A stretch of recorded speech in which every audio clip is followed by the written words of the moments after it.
Hello, everyone. Another installment on the Remington revolvers that I've been doing. Today I'm dealing with the what they call the Remington Smoot New Model revolvers.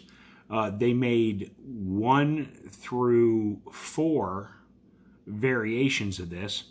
The first one we're going to kick off is the Remington Smoot New Model number 1. New Model Remington Smoot number 1.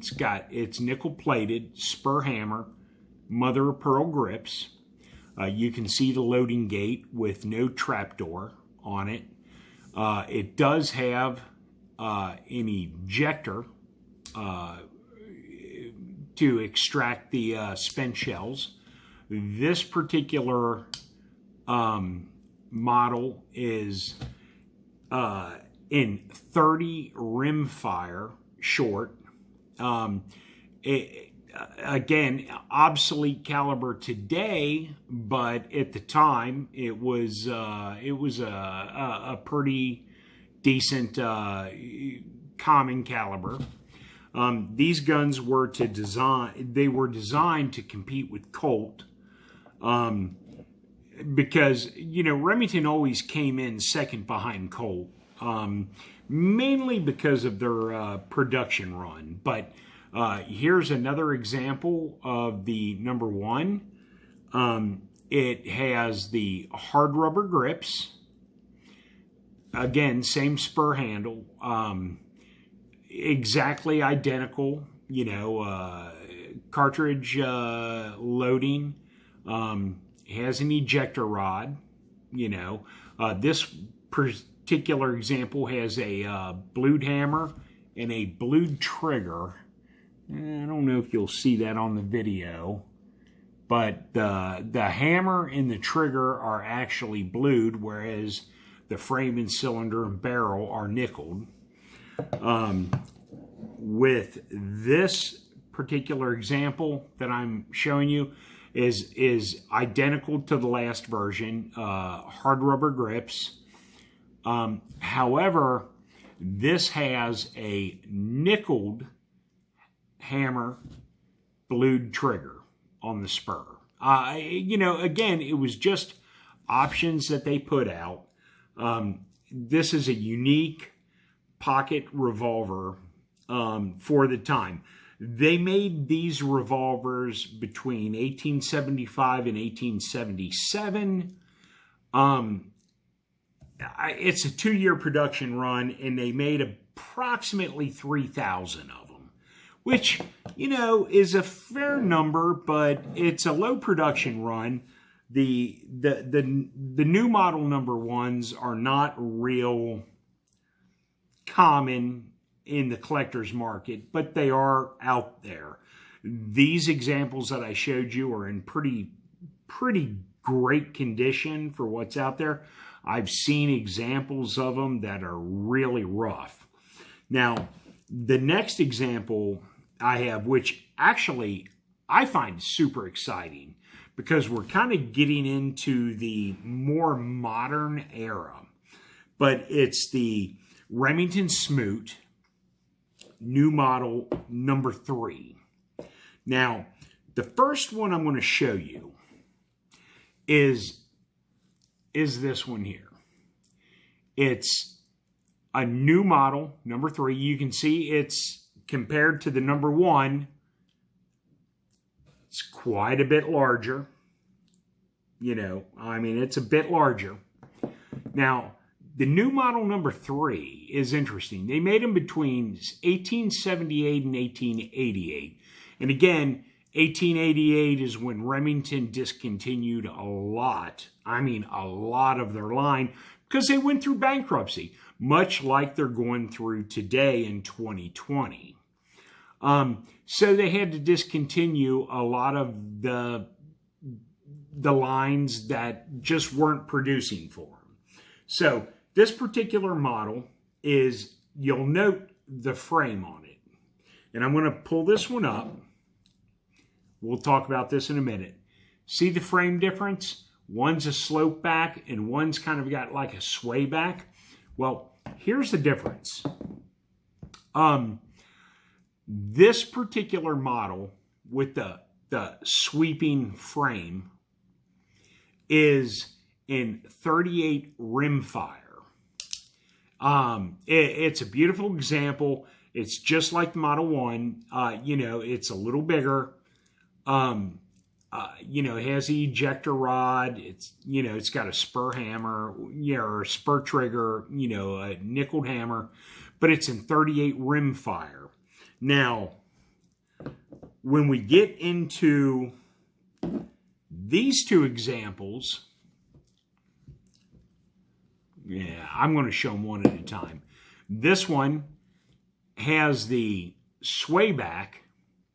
Okay, it's got the hard rubber grips, exact same as the previous example, except for this actually is chambered in 38 centerfire, not rimfire. Now, that's huge because going from rimfire to centerfire is a big deal because that puts us into the modern age of revolvers opposed to the rimfire where everything was rimfire, and I'm not going to go into details right now, but, it went from going from percussion, conversion from percussion to cartridge rounds. It was rimfire. It was easy. This is actually a 38 centerfire.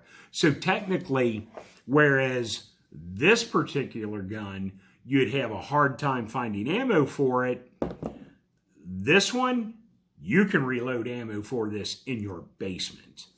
Now, I have another example of, again, a number 3. That is a 38 centerfire. It's got mother of pearl grips. Beautiful mother of pearl grips, by the way. I mean, these things are gorgeous. I mean, they just catch the light. They're beautiful. This is all nickel. It's got a nickel hammer, nickel trigger. Everything on it is 100% nickel. It's in great condition. This thing is amazing. I love this particular example, mainly because of the mother of pearl grips. I'm just a big fan. I mean, when you get into these, 120, 130-year-old revolvers with original mother of pearl grips, it's just beautiful. I mean, I love these things. And these things, there's no cracks in them. I mean, these grips are just beautiful. Now, those who watched my last video on the Remington Iroquois revolvers, they're the little miniature 22 long rimfire Remington revolvers, will be familiar with this. This is the Remington number 4. Now, the Remington number 4 is very interesting because if you look at, again, they made them from 1877 to 1888. Again, in 1888, they stopped making a lot of their guns because of their bankruptcy. They made like 23,000 of these, which is a fair amount, but not really. Now, look at this example. If you watched the previous video with the Remington Iroquois revolvers in 22, you'll notice this is almost the same gun. Notice the barrel pin underneath. This does have a fluted barrel. It's got a nickeled hammer, a nickeled trigger, hard rubber grips. It's chambered in 38 rimfire short, so it is a rimfire cartridge. However, basically, when they made the Iroquois in 22, long rimfire. Basically, they just downsized this particular gun, which I find kind of amazing, you know. Now, I do have another example of the number 4. Again, you know, everything's nickeled, hammer, trigger. It's got a hard rubber grip. You'll notice fluted cylinder.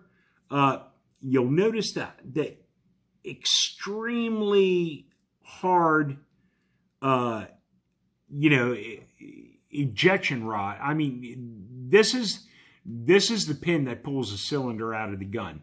And you'll notice, and I'm going to do an extreme close-up, you'll notice how thick that is opposed to the other ones. Like, okay, so let's go back to the number 3 where it doesn't have one. I mean, bam, there's no rod there. But this gun, although it has a pin to eject the cylinder, doesn't have an ejection rod.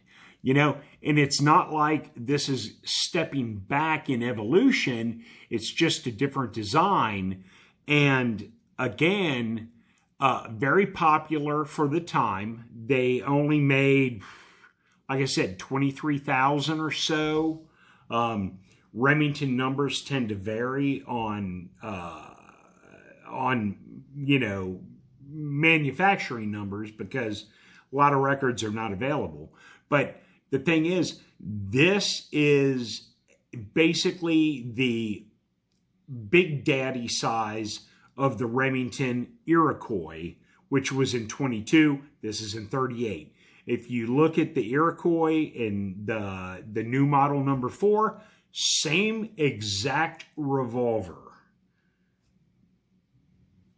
Small caliber, Big Daddy caliber. I mean, you know, which I think's cool. Now, unfortunately, in 1888, Remington went through bankruptcy, and a lot of the Derringers and revolvers that I featured in this video and past videos saw their demise in 1888. Some of the main lines went forward because after their bankruptcy, they could only, you know, they had to concentrate on what were the sellers. But like your zigzag Derringers, they went away. A lot of your multi-barrel Derringers went away. All your new model lines went away.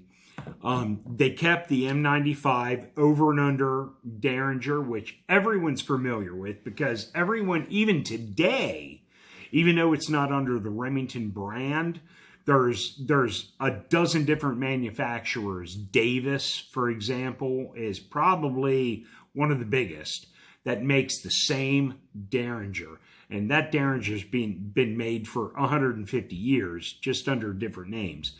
But look, these are amazing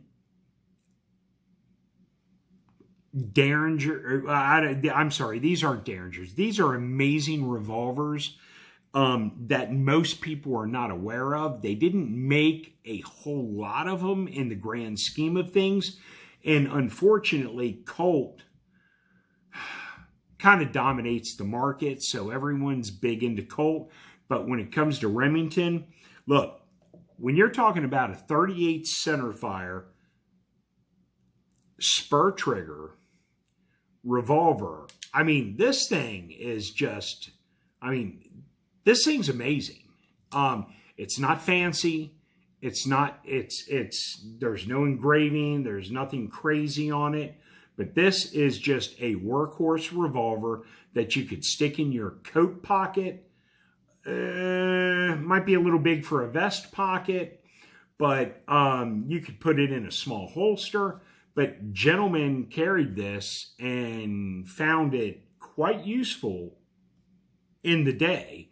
And this is a revolver that will go down in history is something that's unique, but yet I don't want to call it rare or a unicorn or anything like that, But all in all, the new model revolvers were kind of like the last of the Remington Revolver line before they started getting more and more modern. I mean, you know, they kept their hardcore line after the bankruptcy, and a lot of the uniqueness of some of their smaller guns went away, but these were like the footprints of what pushed Remington forward into the future for their current line. And you know, we're in 2020. They're still in business. Well, at least as of today, they have filed for 2020 bankruptcy, which is kind of amazing. And we'll see where they last. But you know, at the end of the day, I mean, I think Remington is a solid company. I think they'll come through the 2020 bankruptcy the way they did the 1888 bankruptcy. We'll see where they land, but anyway, at the meantime, this is where I'm at on the Remington Revolver line. I do have more Remington videos coming forward that don't really revolve around revolvers. They're more into the single shot line. I think you'll enjoy them. So basically, if you like this video, just hang in there. I've got more coming. I think you'll appreciate it. Anyway, if you enjoyed this, great. I thank you. If you didn't enjoy it, or if you think I didn't cover enough information, leave comments, please. Anyway, it's all about shooting guns and having fun. Everyone, have a nice day.